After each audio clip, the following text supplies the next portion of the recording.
Dr. Kemi Health, let's talk about motivational perspectives. In mental health, everybody has a perspective of what they know, what they want to know, and what is really happening. The problem I have with Nigerians is they like the lies. They don't want to know the truth. And then when it's too late to give the truth because the person giving the truth is no longer available for the lies. Okay, I'm Dr. Kemi Olunlayo, and I'm an example of that. For example, I will illustrate in these posters to you. A lot of people feel that private hospitals are the best because they're cleaner, they're more chic, the doctors, blah, blah, blah, but they hate the public hospitals. The public hospitals are usually the dirtier ones, and it's a government hospital. Every time Dick and Harry is there, vomiting in the waiting room, blah, blah, blah. We have this perspective of that. But did you know that private hospitals sometimes are the worst?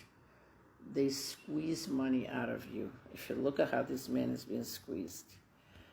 Because they know that you look at them like that, so they'll probably diagnose you of something you didn't even have.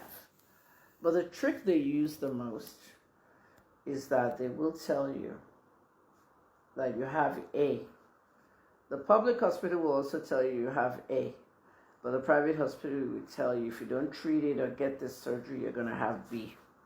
Then you're scared and they squeeze your money. This is how it works. Stay woke. Wake up. The perspective that you see out there is what you see because somebody else might see things different and somebody else might have another idea. Here's a chicken, a hen who is sitting down, and the farmer is just thinking about the eggs. Lay the egg, let me sell the eggs. The artist is thinking about the feathers that he's going to use to paint. And the chef is thinking about the roast chicken. So there's a perspective to how people see us. There are people who have seen me and say, Kemi, come and work in our TV station. You're the best journalist. Others will say, Kemi, come and work at our pharmacy. We like you as director of pharmacy. That happened to me in Baltimore in the 90s. And then there's the person that would say, oh, Dr. Kemi, I want you to be a PR spokesperson for this company. And that's because I have 3 degrees. And the people looking at me, they're looking at me from the perspective of the degree they know.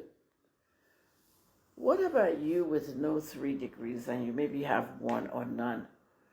How does somebody see you? You know the perspective of how they're looking at you.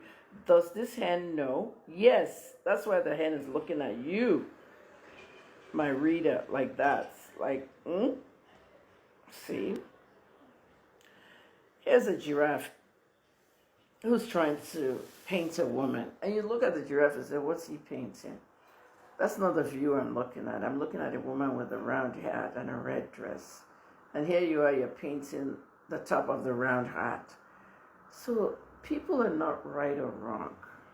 Everybody has a different view of things. I have a different view of things. And doesn't mean I'm right or I'm wrong. But always learn everybody else's perspective. Okay, that's what we're talking about, mental health and perspective. The perspective of what I'm looking at here is very disturbing because this happens every day. Let's look at the bottom guy. Unhappy people focus on what's missing, while happy people focus on what they have. I'm a happy person. I see people saying, oh, she's bitter. Who's bitter? I'm not bitter about anything. I'm a happy person. The person saying I'm bitter is actually the bitter one. Because look at this guy. He has the whole cake in front of him, but he's upset that one slice is gone. And look at the happy person. So remember that perspective. Many people are successful. They have a car, they have private jet, they have this, they have, most of them, they became successful because they licked somebody's shoe. They lick somebody's shoe, feet, whatever. You know what I mean? Success doesn't come easy. And when it comes to women, you'll say, oh, they slept with somebody at the top or the boss or something. It's true. Now look at these pencils. One is sharp, ready for the exam. The other is blunt, maybe ready for somebody's eyelashes or eyebrow or something. It's easy to look sharp when you haven't done any work. You see that? Some people haven't done any work. They're looking sharp. They dressed up. I've done my makeup. They haven't done any work. Slay Queen. But look at the pencil that's done all the work. Blunt. Now, when you want to do good for people, and I always talk about this one because this happens a lot. Remember what I said about that Nollywood star that was giving money to Junior Pope's family, and I said she had to take a picture of it.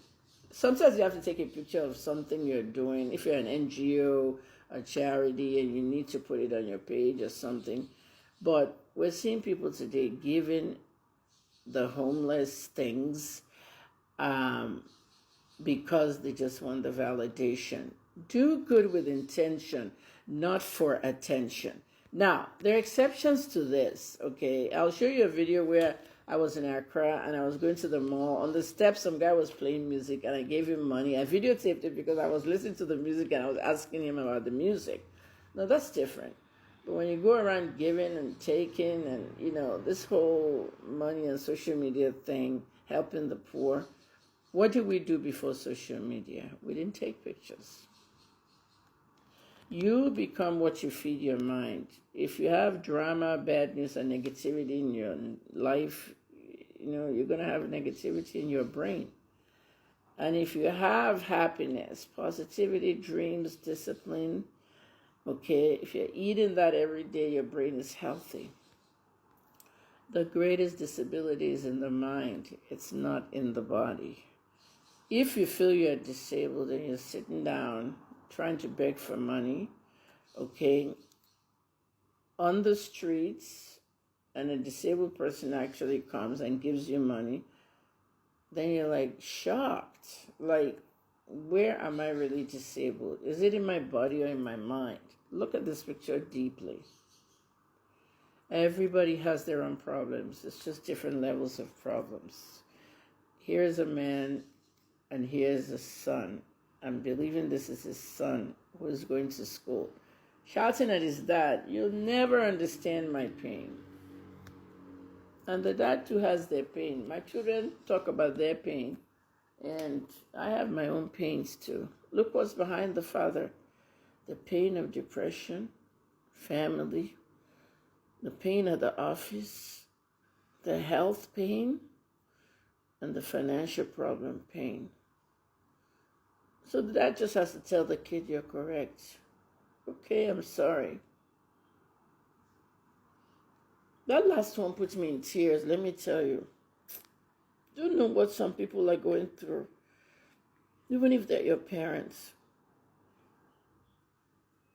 Reality of life is everybody that has money that couldn't spend it when they were alive or spend it on someone and tries to carry it. When death comes, death always says there's no baggage allowed. When you're going to the grave, you don't take anything with you. You're just in that casket alone. Nobody else. You alone. And that's it. I'm a little emotional because people don't know the realities of life. In life, money and knowledge must be harmony. The guy that's standing on top of all the money can't really see the picture. While the guy standing on the books can see the picture, though he doesn't have money, the one that balances the book and the money has harmony. And the one that doesn't have money and doesn't read is in the dark.